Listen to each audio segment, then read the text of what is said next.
Bien, como decía Ralph W. Emerson, la primera riqueza es la salud. Y eso lo podemos ver ahora mismo, ¿no? En las circunstancias en las que nos encontramos como sociedad en estos momentos debido al coronavirus, ¿no? Estamos confinados en casa, sin poder salir. O sea, todo lo que antes era pues cosas importantes, como por ejemplo pues salir a dar un paseo o ir a tomar, pues a darse una vuelta por el parque, jugar fuera, pues eso ha pasado a segundo plano, visitar a nuestros familiares, a nuestros amigos, etcétera, ¿no? Pues ha pasado a un segundo plano por la salud, ¿no? La salud es lo más importante, entonces nuestras vidas, nuestros trabajos, nuestras rutinas, todo se ha parado y nos hemos detenido para que volvamos a tener salud, ¿no? Bien, pues esta salud depende de varios factores como podemos ver en la imagen. Depende por ejemplo, de la calidad del sistema sanitario. Un país no es igual de saludable, por ejemplo, en zonas más deprimidas en África, donde el sistema sanitario es muchísimo más pobre que en Occidente, ¿no? Después también, bueno, las características físicas y mentales de cada persona, es decir, si una persona pues tiene una alimentación buena, un estilo de vida también adecuado, no tiene obesidad, pues no tiene ningún tipo de enfermedad ya genética o que ha sufrido durante los primeros días, las primeras etapas de su desarrollo, pues tendrá una salud mejor, ¿no? Y el entorno social, por supuesto, ¿no? Dependiendo de la alimentación que tengas, pues si la alimentación es buena, tu estilo de salud es bueno, eh, eh, pues si tú te pones malos y te cuidan de pequeño adecuadamente, pues tu salud será mejor. Se ha visto, hay estudios donde se tienen dos individuos que son gemelos completamente idénticos, que se los separaron al nacer y son idénticos genéticamente, los separaron al nacer y cada uno creció en un ambiente social distinto. Uno creció en un ambiente social más deprimido, económicamente más pobre, con un sistema sanitario por lo tanto peor, y el otro creció en un sistema social pues medio alto, con un sistema sanitario más adecuado y con mejores condiciones. ¿Qué ocurre? Se vio que al cabo de mucho tiempo, aunque estos individuos inicialmente fueran genéticamente iguales, es decir, su físico era igual, se vio que al cabo de varios años, creo que a los 20-25 años que se llegaron a encontrar, eran bastante diferentes. ¿Por qué? Porque su entorno social, la asistencia sanitaria también que tuvieron desde pequeños, si estuvieron malos cuando fueron al hospital o fueron a los servicios sanitarios, tuvieron una asistencia sanitaria diferente, puesto que su nivel socioeconómico era distinto. Todo eso ha influido tanto que aunque genéticamente fueran iguales, pues uno, el que se desarrolló en el ambiente social medio alto, tenía una estatura más alta que el otro, estaba más sano físicamente, sus órganos estaban menos dañados que el que creció en un ambiente más deprimido. En el comparar y contrasta estuvimos comparando las enfermedades no infecciosas con las infecciosas. Lo más importante en lo que se parecen es que ambas afectan la salud del ser humano y pueden llegar a producir la muerte. Y lo más importante es que hay que saber que las enfermedades infecciosas son capaces de propagarse y contagiarse, mientras que las enfermedades no infecciosas no. Y las enfermedades infecciosas se contagian y se propagan a través de agentes infecciosos. Por otro lado, las enfermedades no infecciosas hay muchas clases, pero los agentes infecciosos no están incluidos o no intervienen en esto. ¿De acuerdo? Tenemos varios agentes infecciosos que podemos ver, que son las bacterias, los virus, los protozoos y los hongos, ¿vale? Estos agentes infecciosos, ¿cómo dañan al ser humano? Pues lo pueden dañar de dos maneras. O produciendo toxinas, que es una molécula que producen y en la que daña y mata las células del huésped, es decir, de la persona a la que se infecta, o dañan directamente las células de la persona o del huésped, del ser humano al que estén infectados. Esta virulencia tiene dos características. Primero, que es la capacidad de invasión, y después la capacidad de producir toxina. ¿Eso qué quiere decir? Que si produce muchas toxinas en muy poco tiempo, tiene una virulencia muy grande, es decir, es capaz de producir mucho más daño en menos tiempo. Y la capacidad de invasión es la capacidad que tiene de propagarse en una población. Por ejemplo, ahora con el coronavirus, ¿qué gran problema o qué es lo peor del coronavirus? Lo peor del coronavirus es su capacidad de invasión, su virulencia. ¿Por qué? Porque, como estuvimos hablando una vez en clase, invade, se expande y se contagia muy rápidamente, en comparación con otras enfermedades, por ejemplo, como la gripe común, que también se produce a través de un virus, pero no se contagia tanto. ¿Qué ocurre con el coronavirus? Que como hay tanta capacidad de invasión en tan poco tiempo, pues ¿qué ha ocurrido? Pues que los sistemas sanitarios han colapsado. Entonces, eso es uno de los problemas más graves. El virus de la gripe normal común, este virus lo que hace es produce también daños en el ser humano, incluso produce la muerte en varios seres humanos, pero como no tiene una capacidad de contagio tan grande, y como también muchos seres humanos ya están vacunados contra este virus, lo que ocurre es que no todo el mundo se pone malo a la vez. También el coronavirus, pues como de momento no hay vacuna, pues ha infectado de manera muy rápida y muy brusca a todo el mundo, ¿no? Porque ya es una pandemia a nivel mundial. Bien, ¿qué diferencias tenemos? Bueno, pues tenemos eso. Tenemos protozoos.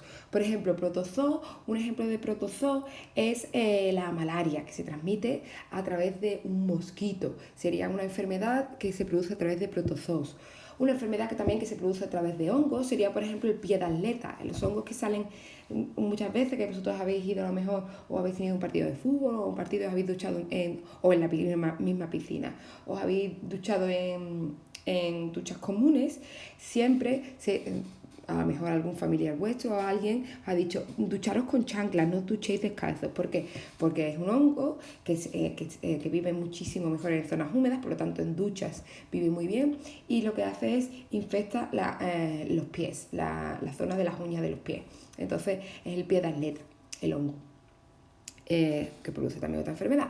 Después, enfermedades que se producen por las bacterias, por ejemplo, en la neumonía, la salmonelosis, que es la que se produce por comer mayonesa en mal estado, por ejemplo, la Escherichia coli, que es otra bacteria que produce daños en el sistema digestivo, y los virus, pues como la gripe o el famoso, que quien no lo conoce a día de hoy, el coronavirus, ¿vale? ¿Qué diferencia hay entre virus y bacterias? Bueno, y el resto de agentes patógenos o infecciosos. No todos son seres vivos. El único que no está a día de hoy o se clasifica como ser vivo, aunque hay mucha disputa en el ámbito científico sobre esto, pero es el virus. ¿Por qué? Los seres vivos, ¿qué características tenían? Pues tenían 3 características, ¿no? Tenían la capacidad de reproducirse, la capacidad de nutrirse y la capacidad de morir. Las bacterias, los protozoos y los hongos lo hacen por sí mismos. ¿Qué ocurre? El virus no es capaz de dividirse por sí solo. Necesita infectar una célula y se tiene que dividir dentro de una célula huésped. Cuando hablamos de huésped, es la persona o el ser vivo que aloja a este agente patógeno, ¿vale? Entonces, el virus necesita de la célula del huésped para dividirse. No es capaz de dividirse por sí mismo, por lo tanto, no se considera ser vivo. Bien. Entonces tenemos aquí 3 preguntas. ¿Serían enfermedades infecciosas las siguientes enfermedades? ¿El SIDA sería una enfermedad infecciosa? ¿Vosotros qué creéis? ¿Cómo se contagia el SIDA? Pues el SIDA se contagia a través de relaciones sexuales sin métodos de protecciones de barrera, ¿vale? Por lo tanto, es capaz de contagiarse. Si es capaz de contagiarse, sí es una enfermedad infecciosa. ¿Y es producida por qué tipo de microorganismo? Pues por un virus, ¿vale? ¿El cáncer de mama sería una enfermedad infecciosa? No. ¿Puede ser heredada? Pues hay cánceres de mama que tienen una gran influencia genética y otros que no. pero no se contagian a través de agentes infecciosos, ni de virus, ni de bacterias, ni de protozoos, ni de hongos, por lo tanto no se consideraría una enfermedad infecciosa. De la misma manera que el síndrome de Down tampoco sería una enfermedad infecciosa, es una enfermedad genética, ¿de acuerdo? Pero no es una enfermedad infecciosa. Bien, para el lunes que viene quiero que hagamos estas actividades, ¿vale? Quiero que, bueno, primero pongamos 2 ejemplos de enfermedades infecciosas y otros 2 ejemplos de enfermedades que no lo sean. Enfermedades, no, por ejemplo, enfermedades genéticas, eso no sería un ejemplo de enfermedad no infecciosa, sino sería un tipo de enfermedad no infecciosa, una enfermedad en concreto, ¿vale? ¿Y en qué se diferencian? Porque una me has dicho que sí es infecciosa y la otra no. Después quiero que me contestáis si se consideran las bacterias seres vivos y los virus y que justifiquemos la respuesta. Después quiero que realicemos también otro esquema de las páginas 130, 131 y 132, que son las formas de transmisión, un esquemita de las formas de transmisión, un esquemita de las vías de entrada de estos agentes patógenos y un esquemita de cómo se desarrollan las enfermedades infecciosas, que eso lo estamos viendo mucho, ¿no?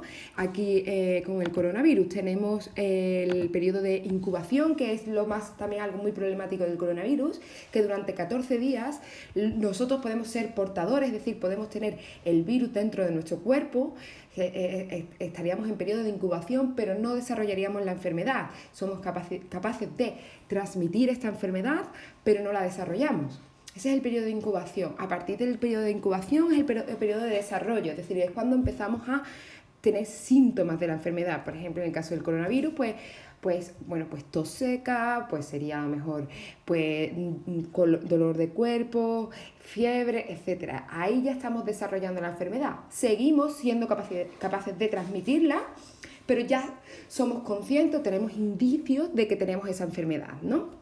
Y después, pues una vez que se cura la enfermedad, la convalecencia, es decir, vamos a ver cómo en este tema vamos a ver cómo actúa el sistema inmunitario cuando estamos en contacto con un agente patógeno, cuando estamos infectados, cuando tenemos una enfermedad. Y ese sistema inmunitario pues necesita muchas fuerzas y mucha energía, por lo tanto, tras combatir, porque realmente es un combate, ya lo iremos viendo, tras combatir la enfermedad, pues el cuerpo pues se queda bastante débil, ¿no? En el caso pues, de personas que han sufrido el coronavirus, pues durante un tiempo, aunque ya hayan pasado el virus, aunque ya no sean capaces de transmitirlo, pues estas personas se sienten débiles, muy cansadas, incluso pues con un malestar general, ¿no? Pues si ha tenido problemas respiratorios graves, pues puede seguir teniendo ciertos problemas respiratorios, etc. Entonces esa es la convalecencia. Son las 3 fases del desarrollo de enfermedades infecciosas. Y quiero que me hagáis un esquemita también de esto. Por último, voy a colgar 2 vídeos en la web. En uno de ellos especificaré el primero, solamente quiero que veáis hasta el minuto 4. Y el segundo quiero que lo veáis entero, que son 2 minutos y medio. Y quiero que cojáis el cuaderno y pongáis vídeos web. Y quiero que escribáis todos los términos, todas las palabras que dicen que no entendamos.